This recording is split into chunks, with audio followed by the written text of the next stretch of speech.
Chapter 7: Deficiencies of Wealth. An achievement of dream or goals isn't the peak of success, but the courage and wisdom to maintain the position. There is nothing in life without its deficiency. Anything, either in the form of goods, which are visible, or services, which are invisible, which has reached its maturity, complete, or attainment level, must surely depreciate. Depreciation comes in due to the final process of an object.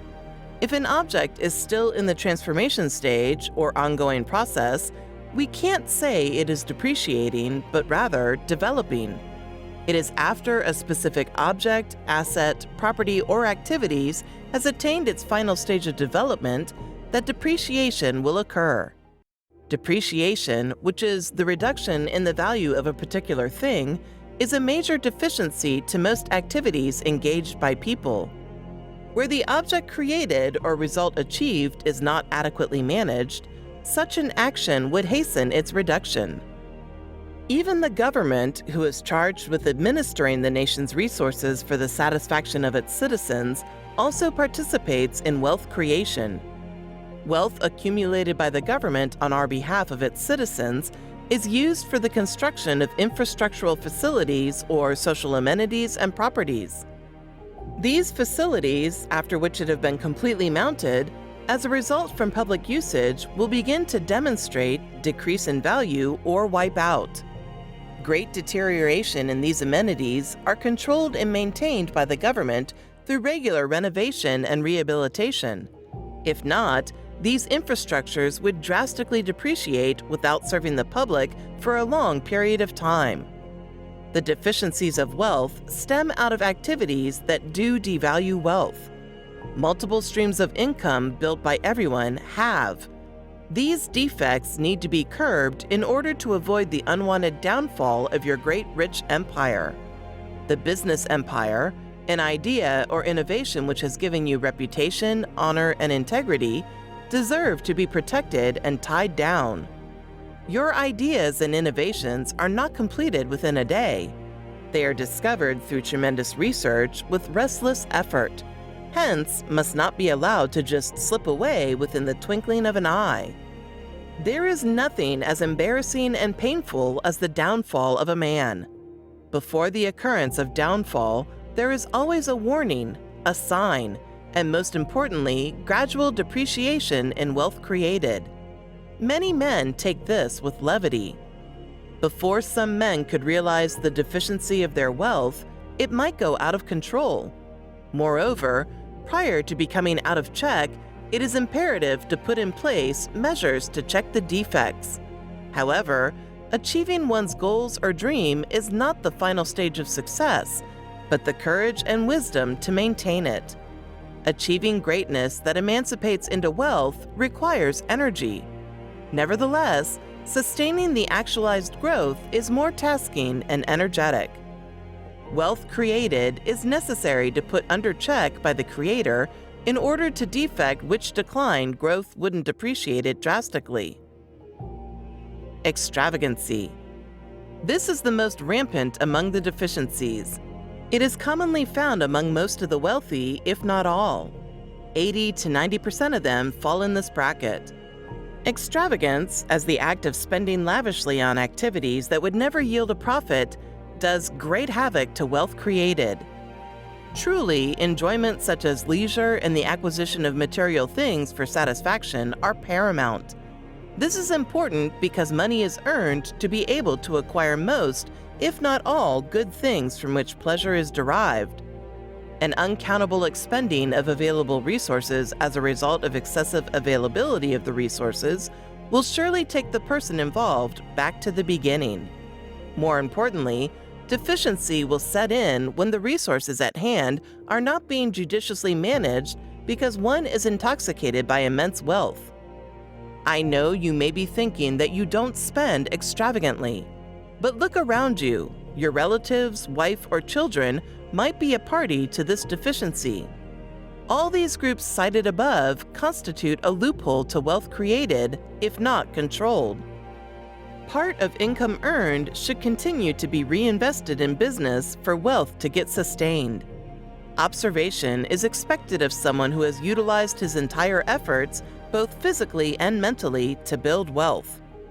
Observances will enable him or her to tackle the activities within the business, for example, mismanagement, fraudulent practices, and outside the business, for example, family, friends through squandering, that perhaps want to jeopardize your everlasting comfort. Therefore, overspending should be minimized if it could not be totally eradicated. This would ensure a proper channel of excess profit earned at all time to income-generating activities. Do not get me wrong, you could always spend to satisfy yourself as much as you desire, but do not overdo it to the extent that it would affect your business. Any amount which is lavishly spent is as specific that is sufficient to be reinvested or enough to start a business. The lavish here is the money expended extensively most of the time by individuals. Things money is being spent on extravagantly are material goods or services that do not add value to investment but are purchased to ostentation by people. Connection. The matching together of two or more independent variables with the purpose of producing a known result, otherwise known as connection. Two or more variables could be unanimously joined to arrive at a positive or negative result. The primary and concerned objectives of every successor connect to create a positive outcome. In production, there's a connection between variables called channel of distribution, i.e., the manufacturer, wholesaler, or retailer, and consumer before goods or services could satisfy human needs. Likewise, communication involves the use of variables like decoder, media, or channel of communication, and encoder in order to produce good communication. Success for the accumulation of wealth requires connection. Connection can never be eliminated during man's struggle to create wealth.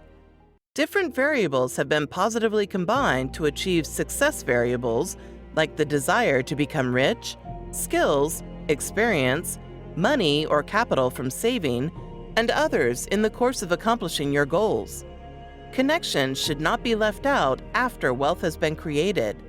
However, the connection in this regard is mingling with people or organizations with a like mind, those who share the same dream as you, those who work on equal part with you.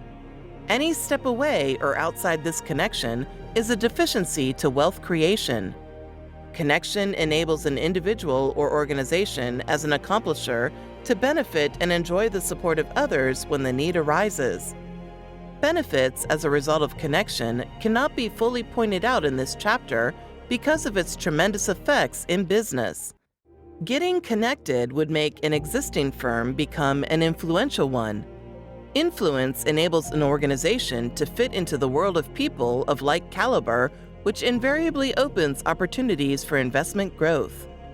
Connection would also aid an enterprise to get vital information that would enhance it or set standards for the growth and development of the enterprise. Research carried out through information helps to know consumers' needs. The knowledge of the consumer's needs is a key factor in production. Production is the creation of people's desires out of which profits are made. Hence, connection is a means of advertising a business among individuals or firms that share similar interests with you. It is a way of adding value to a business. Therefore, as an accomplisher of a dream, never think you have reached the peak of success. Every stage is just the starting point. The wisdom to sustain that position is paramount. Connecting with people like you is a variable necessary for sustainability of wealth. Remember, one family cannot make a nation without the support of other families. Negligence of this is a key deficiency in business. Excess loan. Excessive loan collection is the deficiency of many enterprises today. A lot of business empires have liquidated due to this factor. They fail as a result of their negligence to put in place adequate tools to check this. As we already know, gradual and consistent savings is the breakthrough to this. To start a business, At least 60 to 70% of it should come from personal savings, while the remaining percentage may be borrowed. This is a good consideration for the business to reach its destination known as success. Where a business has fully grown, investors are always overwhelmed by the return expected on the invested business. This often drives them into excess loan because they are driven by the benefits involved and neglect or consider less the risk involvement. During the stage of creating wealth or building a business, you have learned to live below your income through savings. The same procedure should be applied by you when the enterprise has grown. You should always ensure to keep 10% or more of profits earned. This would make an enterprise spend less than its profits. The amount set aside is to strengthen the business. If this is regularly done, little loan would be needed with the savings on the ground to expand the business in order to meet the increased market demand or competition. Nevertheless, an investor should bear in mind that loans as part of liabilities of an enterprise must be controlled. The liabilities of a business should at no point be greater than its assets. Any excess of the liabilities of a business over its assets is a great deficiency to such an entity. Liabilities is simply money borrowed to finance a business. In another word, it's what the business owed to an outsider that must be paid back. For example, loan, creditors, etc. Assets. This is what the business owns. In other words, it's a group of items from which the business generates income, such as land, buildings, cash, equipment, debtors, and many more. Setting standards. Standard setting is very imperative by any business entity. This controls and guides investors from borrowing above their estimated budget or profits. Borrowing above estimated budget or profit would at a point collapse an enterprise. The worth of an entity should be used to set its standard. Standard here is the degree of wealth that must be kept by an enterprise so as to stimulate the stability and continuity of business. In the case where continuity could not be achieved, the standard set should be sufficient to diversify the enterprise. Nevertheless, the worth of a business is the difference between the total assets and its liabilities. For instance, the total asset of Troslum Venture, which include land and buildings, equipment, cash, and debtors, is $1 million, whilst its liabilities valued at $300,000. The worth of this enterprise is not $1 million. Its actual worth is the difference between the total assets and liabilities. Therefore, the net worth is $1 million less $300,000, which is now $700,000. Moreover, the standard of Troslum Venture will be set at $700,000. However, the standard of this enterprise may be set at a $400,000 amount, which would be enough to sustain the entity in the event of unforeseen circumstances or risk. The minimum standard of wealth set will serve as a point where you need to re-strategize. The minimum standard set should be an amount sufficient to re-strengthen the business in the event of risks encountered. That is, the amount substantial to indemnify the business in the course of running at loss due to unforeseen circumstances. It's better to re-strategize at this point so as not to jeopardize all the efforts you have used for several years to build. The standard set differs from one organization to another. The minimum standard to redeem the enterprise of Company A may be $1 million, while Company B may be $500,000. Hence, the standard is determined by the type of investment in question. Nevertheless, don't bite off more than you can chew. Don't, under any circumstances, borrow more than the set standard. Any other deficiencies that might affect the planned standard of wealth created should be prohibited. Conclusively, adequate control of standard set would enable you to redeem the business from cessation or diversify the business if need be. This should be considered to avoid a total collapse of wealth created through tremendous efforts. The curb of this deficiency would urge an achiever to fit into the business irrespective of the business situation.